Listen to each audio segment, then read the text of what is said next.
what exactly are anabolic steroids and what on earth do they do? A basic explanation would be that they make your muscles big, but of course they have some drawbacks, and despite steroids being quite widespread, especially in the UK and in the whole sort of fitness space, there are certainly some drawbacks that people do admittedly speak about, but I'm going to go into the sort of whole bit more of the sort of science side of things. You may have heard of estrogenics. You think about something such as BPA or phthalates and all the stuff that can cause varicocele, and when you eventually have kids potentially, it can give them reproductive defects because BPA and phthalates, that's the area that they affect. And things such as the chemicals that are found in birth control. When you have a birth control pill, it will fit into the estrogen receptors, the chemicals that look similar in structure to estrogen but aren't actually estrogen. They will fit into the receptors to make the brain think that there's more estrogen than it actually needs, so it will stop releasing estrogen, and that itself has like counteracts the whole sort of menstrual cycle. Or I'm not like a particular expert on that field of things, but anabolic steroids work in a very similar way. They fit into testosterone receptors, and instead of being estrogenics, they are things known as androgenics. Bit of a mouthful, but it is what it is. Now, you may know the structure of testosterone, and there's a common steroid known as trenbolone acetate. It does have a very similar structure. It has a similar structure to testosterone, bar like a few things which I'm not sure exactly, but it also has like an acetate bit, hence the little acetate bit in its nomenclature. Now, something like trenbolone acetate will fit into a androgen or testosterone specific receptor, and instead of being something like caffeine where it will try to fit into an adenosine receptor and it will just stay there but it won't activate the receptor to make you more tired, what trenbolone acetate will do is it will actually activate the receptor, make the brain think that there is a molecule of testosterone that's actually entered that active site, and it will start doing the things that testosterone would normally do: build muscle.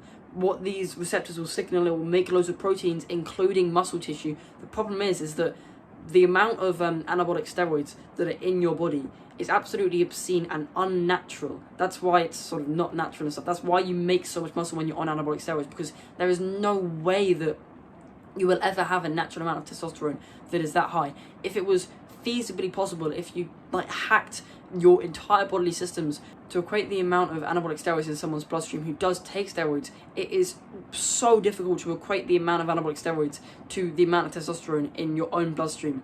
But as with everything, when it's in an extremely high dose, these processes are not regulated. When a molecule of trenbolone acetate or another steroid fits into the androgen receptor, it's gonna rapidly just make proteins, and because there's gonna be so many anabolic steroids, more than there could ever be natural testosterone, it's gonna rapidly make these proteins, and it's unregulated, and that's where the issues are caused. You get boils and acne and all that sort of stuff. You get heart disease, kidney failure, liver disease, and loads of other stuff. A lot of the drawbacks to steroids are to do with the heart, because your heart is a muscle, and if your heart as a muscle gets too big, it's going to be like pumping really fast. This stuff is like a stimulant, and it's going to just make your heart incredibly strong, but that is not necessarily a good thing. Your heart, by nature's design, is perfect the way it is, and all this stuff affects its growth rate and all that sort of stuff. It does. There's so many other things that it does, so much detail that I could go into that I myself don't even know about, but it's worth knowing how this stuff works to make informed choices. I personally don't recommend taking steroids. I know I never will take steroids. I will always stay natural, and if I want to build more muscle and I feel like my progress is stagnating, I will just look up methods to increase my testosterone naturally, rather than have a synthesized chemical that fits into the receptor at an uncontrolled and unregulated rate, creating proteins and fibers and just doing things because realistically there is no physical benefit to actually taking steroids. Sure, you've got more muscles, technically that's a bit of a physical benefit. You do obtain a little bit more strength as well, but the only benefits that you really see are psychological. You have a bigger ego because you have bigger muscles. Despite the cheat of a way that you obtain them,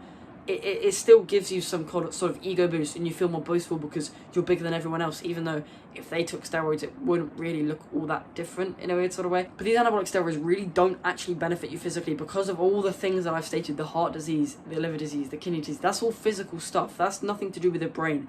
But it only benefits you psychologically. It's not that the actual trenbolone acetate does stuff to your brain. It's that you perceive yourself as better because you've taken those steroids, because now your muscles are bigger. It's best not to place all your self-worth on such a materialistic thing. It is the thoughts that you have in your brain that define who you are as a person. It is who you are, not what you have and what you were sort of made of in a weird sort of way, that defines who you are. Exercising and going to the gym and weightlifting for health centered purposes is probably the best thing that you could do for your body, but going for it for some kind of psychological, egotistical, mental sort of mentally broken purpose is not the best way to go about things. There are, as much as I do like to go to the gym and it's definitely something that makes me happy, it's definitely quite a therapeutic thing, it's best to not put so much sort of self-worth onto the gym and onto your progress in the gym, because all anabolic steroids do is just things to the body. It in fact decreases your testosterone, because when you have trenbolone acetate, for instance,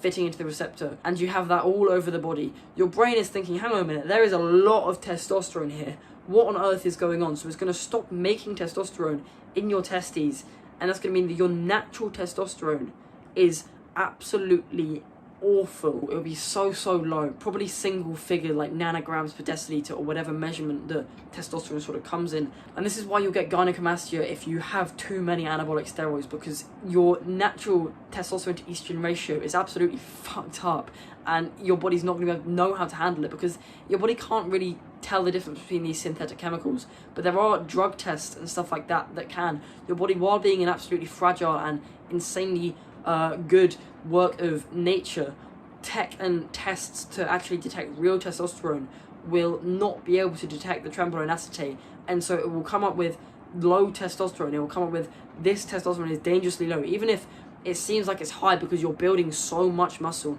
And that is definitely a marker that people can use to see if someone is taking steroids, if their testosterone is actually low. And I know there are certain steroids such as TRT, which I think is a very similar thing to testosterone, which actually does increase natural testosterone. I'm not sure how it all works, but there are anabolic steroids such as trenbolone acetate that does not increase natural testosterone. That in fact decreases it. So it is worth knowing all this sort of stuff before you go on and do some irreversible damage to your body. And I know there'll be people out there watching this video that have a pro view of steroids and think that it's the whole dose makes a poison thing, and that if you don't have too much, it's going to be fine. You'll build muscle, you'll reap the benefits, psychological benefits, and you won't sort of have any of the kidney failures, heart failures, liver disease, and all that sort of stuff. But the problem is that this stuff can be irreversible. You can have like scars on your back from all the boils and acne that realistically, without expensive surgery, you're never ever going to get rid of. So it's worth knowing all this sort of stuff before you go and make a shoddy decision based off something you saw on Twitter or whatever. But with that, I recommend subscribing, because I love this community of young trouble people who are willing to improve themselves so much more than you already have, and good luck.